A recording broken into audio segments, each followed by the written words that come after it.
one of the hardest experiences with being human, one of the hardest experiences is falling in love again after you've had trauma. Learning to be vulnerable and trusting others after you feel that you have lost faith in people. Learning to trust again after you don't have any trust in yourself. And learning to let go. Those are some of the most painful and exhausting experiences. And I can tell you right off the bat here that you can spend your entire life feeling like the world is against you, that nobody loves you and nobody cares about you. Or you can choose to find a way to see the love in all of it. And people love you at the capacity that they have. And unfortunately, a lot of our parents have this tiny little capacity, and they can't go further in that capacity unless they were to come outside and be uncomfortable. And a lot of people don't want to be uncomfortable, so they sit in that box. And that box makes them feel safe. That makes them feel secure. They get their standard operating procedures for how they're going to abide by their life. They're usually going to listen to what other people told them to do, maybe even Bible standards, because that is the safest route to go. And, there's no judgment to Bible standards and, being religious. There's nothing wrong with that. But when we're talking about living our lives authentically and being really true and honest with ourselves about the world that we consume ourselves with, we have to really go deep in here. It's not just what we're told on the outside of how we need to operate. It's what we need to do in here. And I can attest to that. My family was very comfortable in their standard operating procedures of Bible standards. And it was easy. It's very easy to get stuck in that. And my family would walk around and it's almost like they would lose their sense of self, because the stuff that they would talk about, it was always about something external that they couldn't bring internal. It was always about, well, God's going to save me from this, and God's going to do this, and God's going to do that. And they never once could connect it inside. And so then every thought, every decision that they make, every single thing that they do on a daily basis is all about God, and it has nothing to do with them. And if you were to ask them, they would say, oh, I'm so happy. But in reality, they ignore every feeling, every thought, every emotion that comes in for themselves, and they beat themselves up because, oh, that doesn't abide by Bible standards. And that, for me, is the epitome of why I couldn't make it work.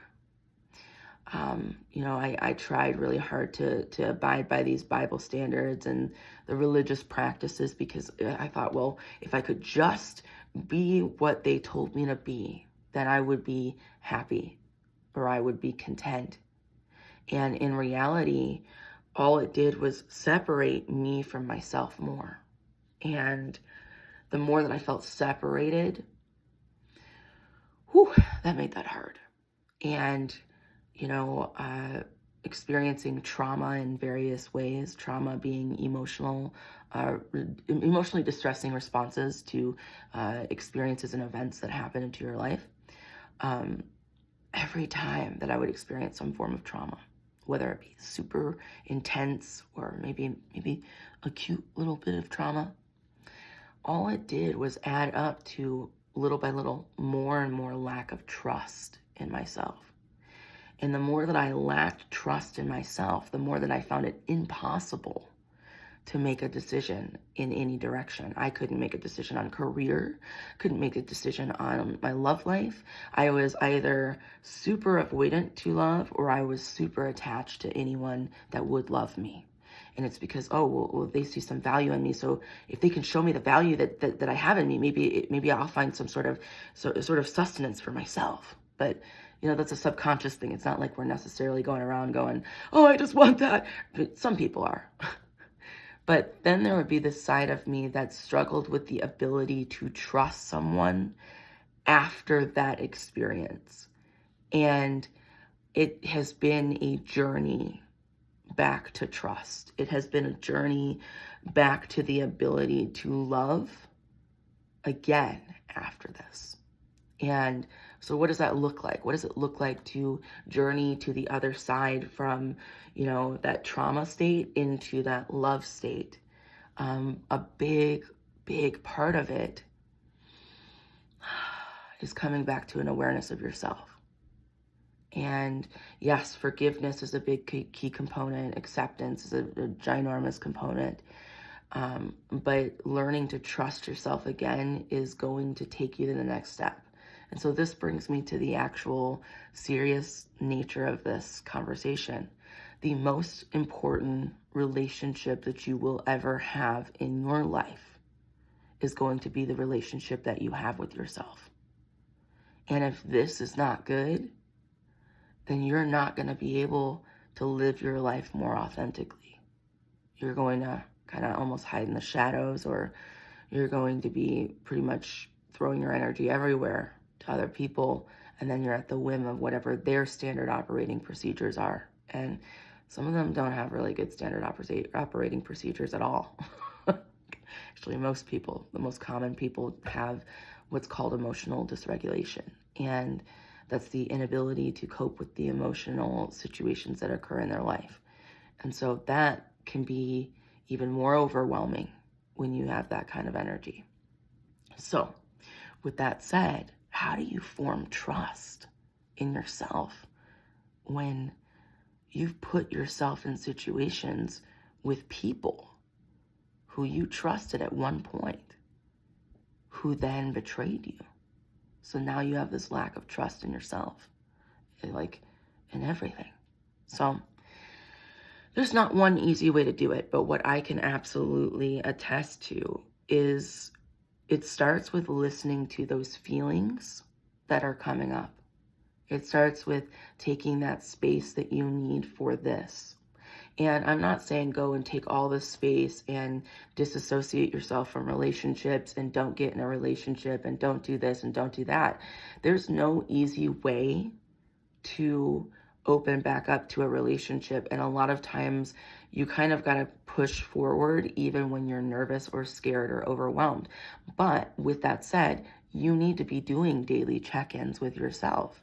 Daily check-ins with, how does this feel today? What emotion am I most commonly feeling? Am I numb or disassociated?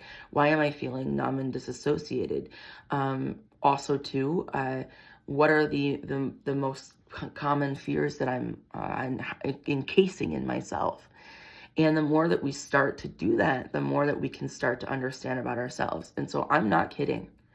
I left myself open to receive love while simultaneously working on expanding that capacity to receive love more.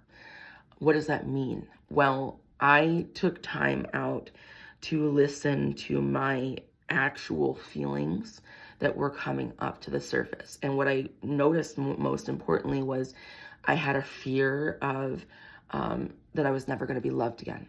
Fear of never being loved. And so I followed that strand of that fear of never going to be loved again down to some programming that I picked up from my mother. And my mother is the one that actually felt that she was never going to be loved again.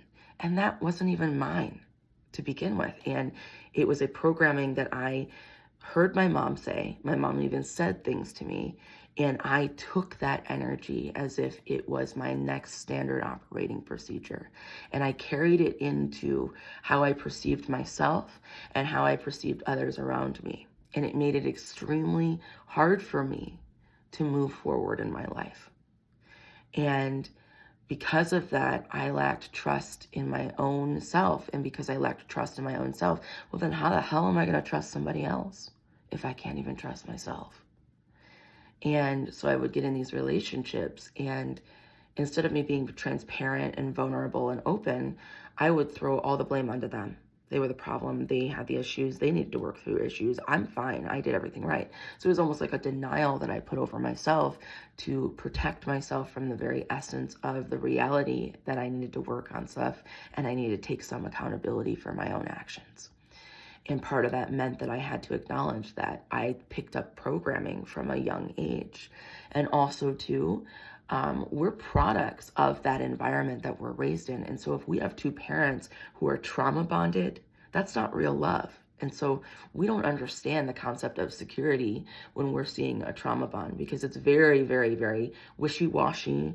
It's like a catapult in one direction, and the next day it's in another direction, and there's a lot of confusion. And it may not even be that it's directly like an aggressive parent or like aggressive dynamics between two parents where there's argumentative combativeness. A lot of times it's two parents who it's the energy between them that is reflecting that aggression of trauma bond. And when that happens, it's so, addictive. And could you really blame your parents? Because your parents are at the capacity that they understand, and they're at the will and the productivity of what they were taught from a young age. And so a lot of times that productivity is not very much. And then we're expecting our parents to be better, and then we start putting all the blame on our parents. And that doesn't get us any closer to the reality of what we really need to understand, which is that we don't need to adopt the programming of our parents. We don't have to adopt the programming or the belief system of what others put forward to us. The reason I say that is because think of the law of relativity. The law of relativity states that the universe is in fact neutral, and we are the ones that draw meaning and sustenance to the events that we experience in our life. And we have a choice to either react or become non-reactive to that particular event. And so that means you can choose not to adopt the mentality of what others say. You can choose to disassociate yourself from that trauma and say that, you know what, that was an experience that I had, but this is not a direct reflection of who I really am. And who I really am is more than that negative experience that I had. And a lot of people instead choose to spend so much time with this heightened sensitivity and awareness of, look at, I did everything wrong. Look at, I have all these issues. I am so bad. I am so awful. And and they choose to find resonancy within that experience. And because they're drawing that relativity to it, well, then now they've adopted that mentality. Well, see, I must have did something wrong, and that's why I have this problem. And when we adopt that kind of mentality, we are literally creating these, we're basically breaking down that foundation and creating a lack of trust in ourselves. And, when I think of trust, trust is a two-way street. It's a two-way street between your ego and your intuition. There needs to be a healthy balance. Okay, your ego is not all bad, and I don't care what anyone in the spiritual community says. Your ego is there to support you and give you a sense of identity. Well, when you have a bruised ego or an imbalanced state ego, that's due to various experiences that you have drawn relativity to. And so what you have to do is bring that back into a balance. And that starts with you starting to listen more to your intuition. And your intuition is going, quit that job. Open up to that person. It's okay to love again. It's okay to be here. You're safe. Go with the flow of the energy. Let it be. Let it go. And when you have your ego going, oh my God, we're not going to be okay. Everything's going to end. The world's going to end. We're not going to be okay. I can't breathe. Don't trust anyone. Look at what happened in the past. Look what happened in the past. Look. And that can be so intense. We live most of our life in that state of mind because we know nothing different. We don't know how to love again because the ego tells us that it's not safe to do so. And at the end of the day, when you put aside that ego, what is the worst that's going to happen if you open up to that opportunity? What will happen to you? Honestly, You'll find out that maybe that opportunity wasn't an opportunity you really want to be in. You're going to have more of a lack of trust than you have already with yourself. But can you really honestly have more of a lack of trust in yourself than you have now? And when it's all said and done, when you are on the other side, are you going to look at your bodysuit and regret not loving that suit more? Are you going to look at the person that you wanted to be in a relationship with and regret having not experienced that more? Are you going to spend the rest of your life too afraid to live because you had a hard time at the beginning? A lot of us have had a hard time at the beginning of a lifetime. And you can't change that pain. You know, when I think of the trauma that we experience as children, it makes me sad. It makes me want to cry because I can feel the entire experience of what it feels like to be human.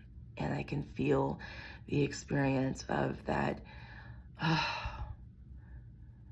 that innocence, that trust that you have in your parents. And then you learn later on that all that trust, you couldn't really trust them because they were toxic in certain ways to you.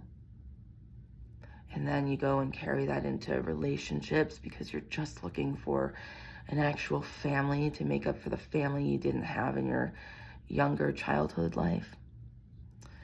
But we're kind of doing it ass backwards because we're looking for someone to kind of create this family atmosphere, or we're avoiding looking for someone to create that atmosphere because we don't trust this. And trusting this is really the ultimate key component here. You know, and I have to say, trusting myself doesn't mean that I am magically going to make every correct decision for myself. Trusting myself means that I am very forgiving to the errors that I feel that I have made. Trusting myself means that, yeah, I look at my past and I see the fear that happened. I see the insecurities that came up from those fears.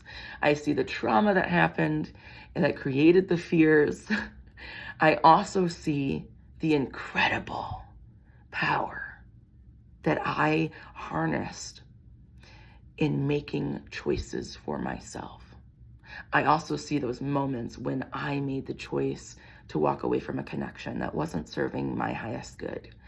I think back to the times when I made a choice that was so powerful and so potent, and it had nothing to do with anyone else, and it had everything to do with me. I think of those moments and those powerful moments that were all deeply rooted in me finding awareness and self-love. And there's something that I'm going to say here that, you know, is going to be really vulnerable for me. In my childhood, I spent so much time doing the standard operating procedures of what I was told to do. To dress like this, look like this, have my hair like this, talk to those types of friends, talk like this to other people, act like this, be this, do this, and right down to the type of underwear that I was going to wear. I was told exactly what to do and how to abide by it and what my time limits were and what time management was based on what someone else programmed for me. And I had gotten to a place, and I was about 14 and a half. And I will never forget my last beating with my mother. I took a beating and I was in the shower, and the water was hitting down on my face, and I was like laying in the shower.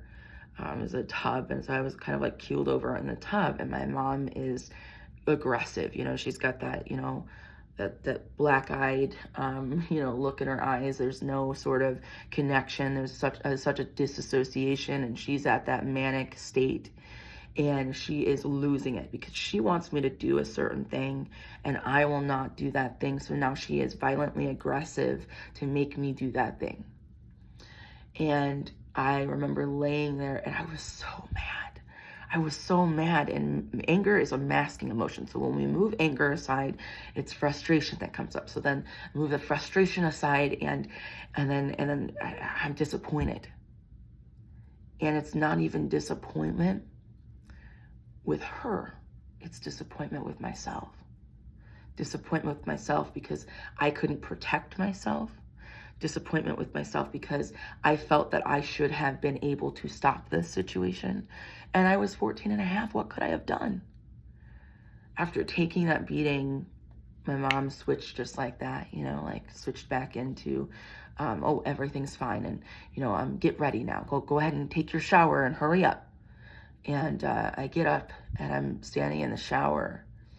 And I remember just the water hitting down on my body and me looking down at my body. And I felt like I was facing death in the face. And what do I mean by that? I mean that I felt like I was literally going to die. I felt that if I continued any longer in this situation, that my mom was just going to lose it one day. And it was going to be it. And that was going to be all there was going to be. And that made me mad because I felt like such a loss of control. I was like, I don't want to lose that kind of control. Why would I ever want to lose that kind of control? That is the worst kind of loss of control, to lose my life in the process. I don't want to lose my life. And something really powerful came over me because I knew at that moment, I have a couple of options. I have 3 choices. Either I continue on in this situation and I won't make it to the age of 18, or I take action and I get myself out of this situation, or I take my own life. And I know that's a bizarre place to be at 14 and a half years old. But for me, that was the moment. That was my make or break moment. And I had these 3 options. So I started to play out the first one, and I thought about what would that be like if I just stayed in this, and maybe I'll live past 18. But at that moment, the very essence of going even one more moment longer in this situation was so heavy and so potent. It was like holding a weight that I couldn't hold on my shoulders any longer. And it was too painful. So then that brings me to option 2. Well, I could tell on her, and I could talk and talk and talk. And then I thought, well, no one will believe me. She told me no one's going to ever believe me. So no one's going to believe me. And she said I was stupid, so maybe I am stupid. And there was a part of me that came over me, and I call this my intuition, your higher self. My intuition's name is purity, and purity is truly pure in every essence of the word. And purity came over me in that moment in the shower, and I got this resolve in my heart that I deserve to be alive, and that we're not even going to option 3, because option 3 means that I'm going to end everything, and ending everything would mean that I have no value. And while the closest person that's supposed to love me and cherish me is telling me that I'm not worthy by every action and every word that they speak into the universe, there's got to be something more out there. I have to believe that there's something more out there because I deserve more. And I was looking down at my body, examining my chest and examining like every crevice of my body in that moment. And it's like as if time was standing still, and the water of the shower was just trickling down slowly. And it was like I was looking at my body and I was thinking, I love this body. I absolutely love every part of my body. I don't care what weight I am. I don't care what imperfections I have in my face or in this bodysuit. I love this bodysuit. And because I love this bodysuit, I owe it to myself to do something more for myself. And so in that moment, I got this deep resolve that was it. There's no going back. It's time.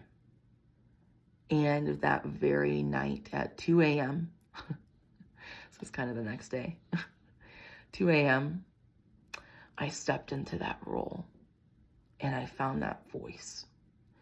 And I'm not talking about this for the experience of sympathy or anything of that nature, but in our darkest hours, in the moments where we are faced with death itself, every single person on the planet wants to be alive. And if that's the case, then you can get over a fear. You can conquer anything. If in the end, when you're faced with death, you still want to live. And I can't explain how or why, other than there were so many powers beyond me that were at play that gave me that deep serenity and love in that moment that I did not fathom. And so what I encourage you to do, if you struggle with self-love, I want you to take a moment and I want you to actually ask God, the angels, or even spirit guides that you work with, whichever you're comfortable with. I want you to ask them to show you divine self-love. What does divine self-love feel like?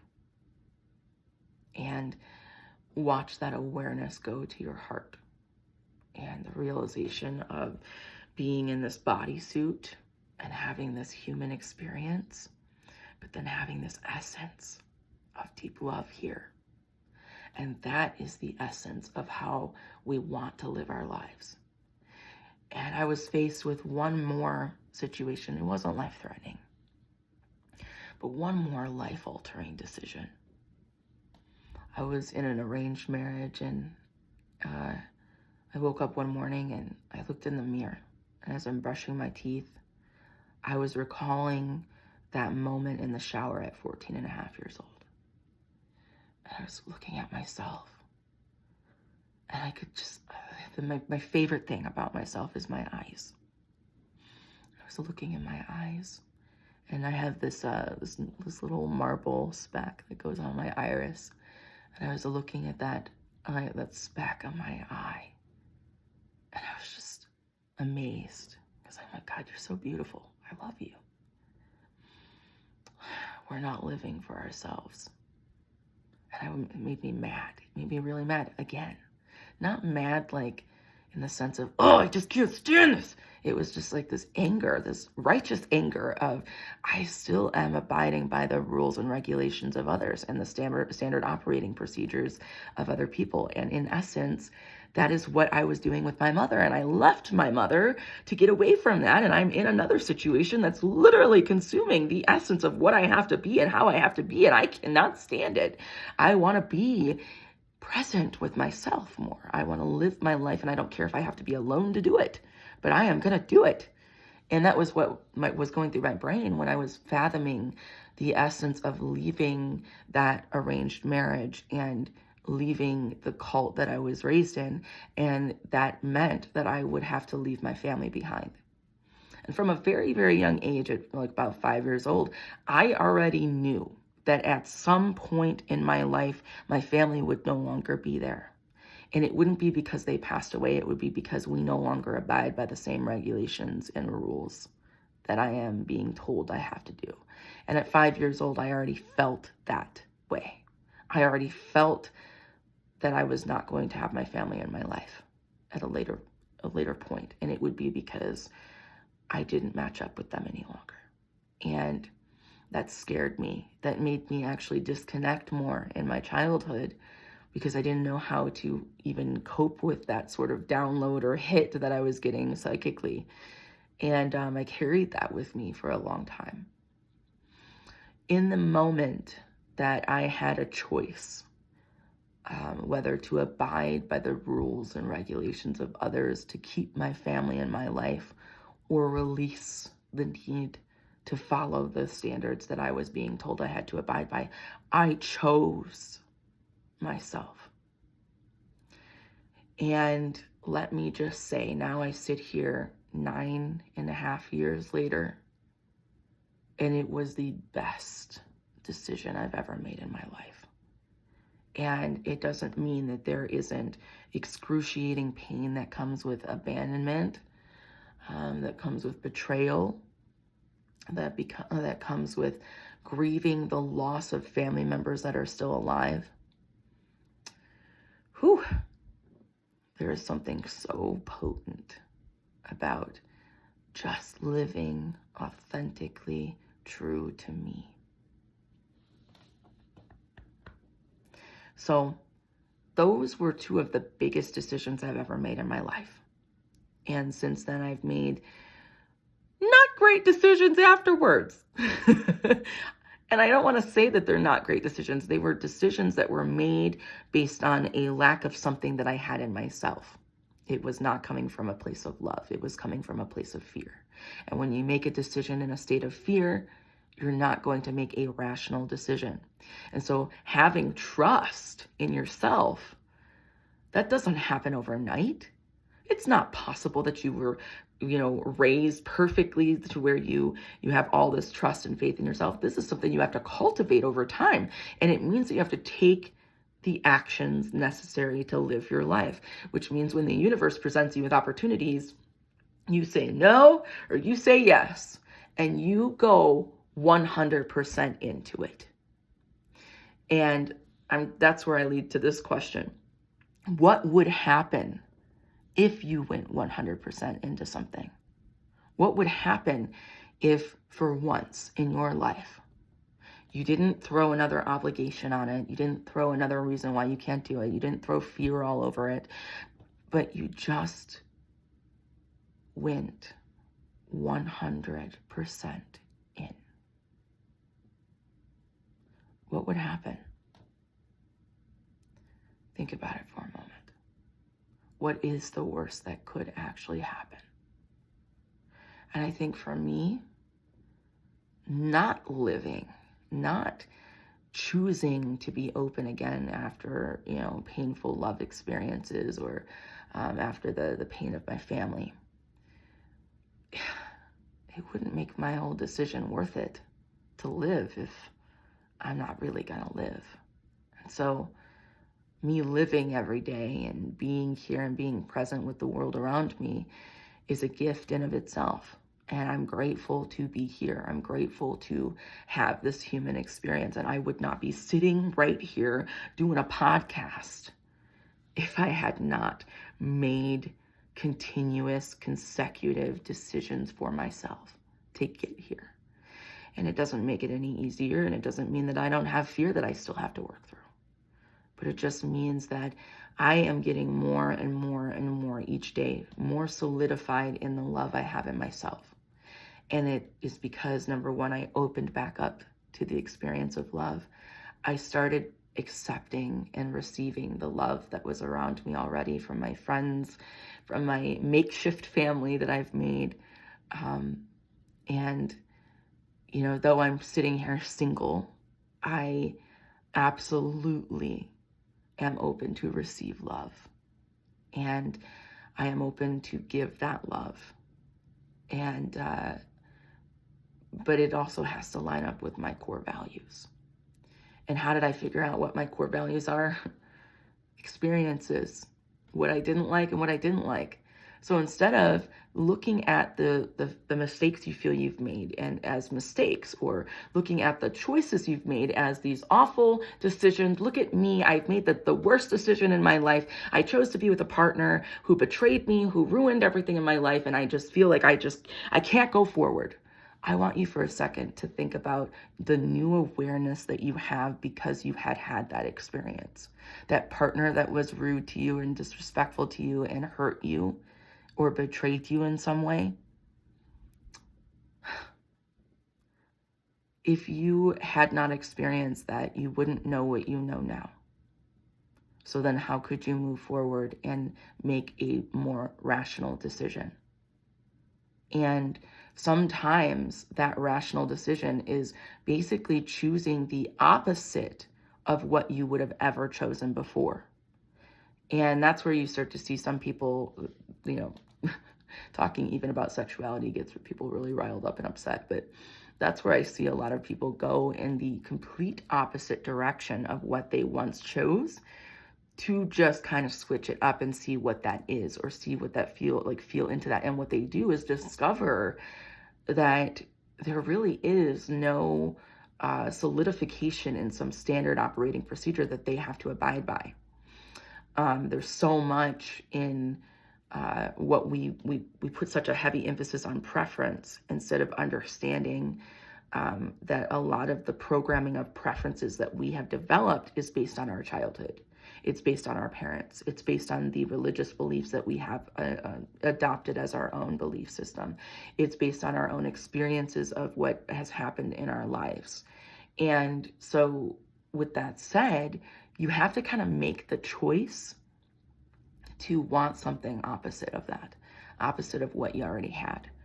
And I think for me, for a long time, that has been one of the biggest struggles, is kind of accepting that I'm going to have to experience what's called the law of polarity. So I'm always going to experience the opposite to the opposite. So the yin, the yang, hot and cold.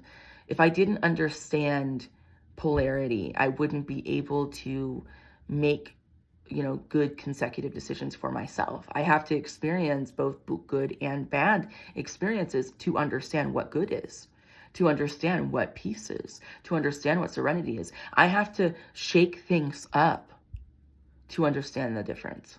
And if I don't, I'm not going to really experience anything, because I'm going to be too scared of another negative experience, or something that's going to be awful, or some other trauma that's going to happen, or some of this and some of that. And then I'm going to try to protect myself and avoid living my life. And that is what everybody does. The majority of the population, there's about 171,000 people that die every single day, and the majority of them don't actually live their life. The majority of them sit behind the fear that they have experienced in their life, the trauma that they have had, and then they spend the rest of their life trying to avoid it. So they're tiptoeing their asses to death. And I don't know about you, but I don't want to tiptoe to death. I don't necessarily want to jump off a cliff and risk everything without a parachute. But I am also not looking to tiptoe to death. I'm looking for the messy, sticky, gross experiences of life. And I'm looking for the experience that is going to be the beauty in it all. Because you can't get where you want to get in life without getting muddy, without getting sticky, and without getting messy. It's just gonna get messy. And there are days that are scary, that you're overwhelmed, that you're consumed by it. But what I want you to draw awareness to is not, oh, how can I avoid the fear? How can I continue to cultivate trust in myself? And that is the essence of the life that we all need to live.